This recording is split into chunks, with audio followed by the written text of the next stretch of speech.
النهارده هنتكلم عن موضوع جديد. معاكم أسامة عبد الوهاب، مهندس متخصص في تحكم الذكي للبيوت.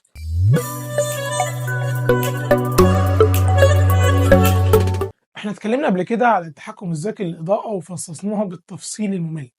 هسيب لك شوية لينكات في البايو عن موضوع التحكم في الإضاءة كله لأنه ليه أكتر من جزء. هنتكلم النهارده عن التحكم في الستاير أو الشاترز. زي ما اتعودنا طبعا احنا بنفصص الموضوع وبنتعمق فيه. موضوع التحكم في الستاير ليه قصة كده. أول حاجة ظبط قعدتك وهات كرافتك وشايك عشان تتفرج على الفيديو بمزاج. متنساش تجيب لي معاك حتة كنافة بالقشطة. طيب بص بقى يا معلم، انك تتحكم في ستارة بيتك من الموبايل ده شيء جميل جدا، بس انك تعرف ازاي بتتم عملية التحكم دي هو ده بقى الاجمل والاحلى. اول حاجة عندنا نوعين من الستاير، نوع يدوي اللي هو بيقفل ويفتح بايدك عادي، اكيد مش جايين نتكلم عن ده يعني. النوع التاني بقى واللي جايين نتكلم عنه هو الستاير الاوتوماتيك اللي بتفتح وتقفل لوحدها سواء من مفتاح كهرباء على الحيطة او من موبايلك. طيب نبدأ اول حاجة نفهم يعني ايه ستاير اوتوماتيك، ازاي بتفتح وتقفل لوحدها يعني، جن ولا شعوذة؟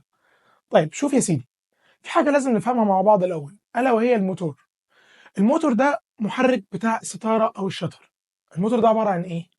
عبارة عن حاجة ثابتة كده اسمها ستيتور، وجواها حاجة تانية بتدور اسمها روتور، وبتتحرك بفعل المغناطيس اللي بيشتغل بالكهرباء. طبعا أنا بقول ألغاز دلوقتي صح؟ تيجي هتقفل الفيديو وتجري تتفرج على راموس جاب من الآخر. تعالى تعالى يا عم أنا هبسطها لك. ابسطها لك. أول حاجة لازم تعرف إن في نوعين من المغناطيس، مغناطيس دائم بنسميه permanent magnet، ومغناطيس بيشتغل بالكهرباء بنسميه electromagnet. المغناطيس الدائم اللي هو ده عبارة عن حتة حديدة كده ليها قطبين شمالي وجنوبي، وبتجذب أي حاجة حديد حواليها. كنا بنلعب فيها في المدرسة كتير، ودي شغالة على طول ما بتوقفش، طول الوقت بتجذب أي قطعة حواليها.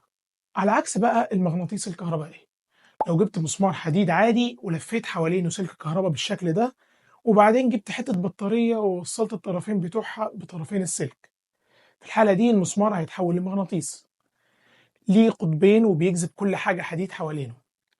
ولو فصلت البطارية هيرجع مسمار عادي جدا ويبطل فيه مجال مغناطيسي. إذا المغناطيس الكهربائي إحنا بنتحكم فيه، بنتحكم إمتى يكون مغناطيس وإمتى لأ، على عكس المغناطيس الدائم اللي شغال على طول بلا توقف.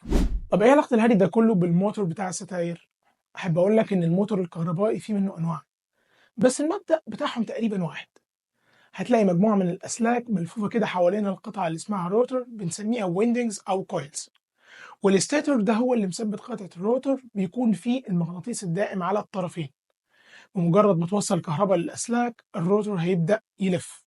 ليه بقى؟ إيه سبب دورانه يا ترى؟ ما تخافش أنا بسأل نفسي، عشان عارفك مش هتسألني حاجة، مش عشان سرحت مني ومش مركز لا، بس عشان أنت بتتفرج عليا من ورا شاشة الموبايل أو التلفزيون، وأكيد لو سألت أي سؤال مش هسمعك. نرجع بقى لموضوعنا. في بقى قانون مهم في المغناطيس ألا وهو الأقطاب المختلفة تتجاذب والأقطاب المتشابهة تتنافر. الله عليا، ده أنا بقول حكم. أنت عندك أي مغناطيس في الدنيا بيتكون من قطبين، قطب شمالي وقطب جنوبي.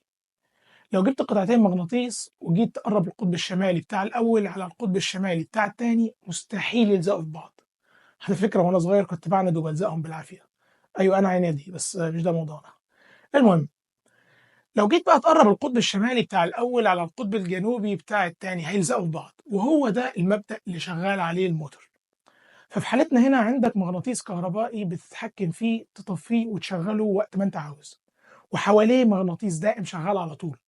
فلما توصل كهرباء للمغناطيس الكهربائي بيكون في عندك اتنين مغناطيس شغالين، واحد ثابت اللي هو الدائم، والتاني اللي هو الروتور اللي اتحول لمغناطيس بفعل كمية الأسلاك اللي ملفوفة عليه وعاملة مجال مغناطيسي. بمجرد ما توصل كهرباء للأسلاك دي بيتحول الروتور لمغناطيس، وبيكون متعلق على قطب كده اسمه الشافت عشان يسمح له بالدوران في حالة التجاذب والتنافر مع المغناطيس الدائم اللي محاوطه. طيب نيجي لآخر نقطة في موضوع الموتور ألا وهي اتجاه الدوران. ببساطة اتجاه الدوران بيتحدد باتجاه التيار، يعني لو وصلت الموجب والسالب بتاع بطارية على الكويل هتلاقي الموتور بيلف في اتجاه معين، ولو عكست الطرفين الموجب والسالب هتلاقيه بيلف في الاتجاه المعاكس. فهمت خلاص طريقة عمل الموتور؟ طيب كل اللي حكيته ده عشان اوصل لك ازاي بتتحكم في الستارة. هتسألني سؤال عاشر، انا عارف اني مش هخلص من اسئلتك، في الاخر تقول لي الفيديو طويل. ما علينا اسأل يا عم. هتقول لي الستارة ليها اتجاهين، بتفتح وتقفل، ازاي بيحصل الكلام ده؟ هنقعد نبدل الاسلاك السالب والموجب بايدينا كل شويه، ولا هنركب موتورين على كل ستاره، واحد يفتح واحد يقفل؟ سؤالك جميل بصراحه، يستاهل فيديو طول عشانه. احب اقول لك ان ولا حل من اللي انت قلته. ببساطه بيكون جوه الموتور الواحد اتنين كويلز عكس بعض في الاتجاه او القطبيه، وكل واحد واصل عليه سلك. فانت بقى بتوصل كل سلك فيهم على ريلي لوحده. فلما تشغل الريلي الاول الستاره بتفتح، ولما تشغل الريلي التاني الستاره بتقفل. ولو ما تعرفش يعني ايه ريلي، هسيب لك برضو لينك في البايو عشان اتكلمنا عليه قبل كده. تمام لحد كده؟ طيب توصيله الستاره مع مفتاح الكهرباء اللي في الحيطه بتكون ازاي؟ والله كان بدي اقول لك، بس للاسف وقت حلقتنا خلص. اشوفك الحلقه الجايه. حاضر حاضر، اقفل الحلقه يا عم، خلاص خلصت. حلقه ايه يا عم، وانا في تلفزيون ولا ايه؟ سلام. اه صح، نسيت ما اقول لك اهم حاجه في الفيديو كله. ما تنساش تعمل سبسكرايب للقناه ولايك وشير للفيديو. سلام. لحظه لحظه وكمان لا لا خلاص انا بجد خلصت. سلام.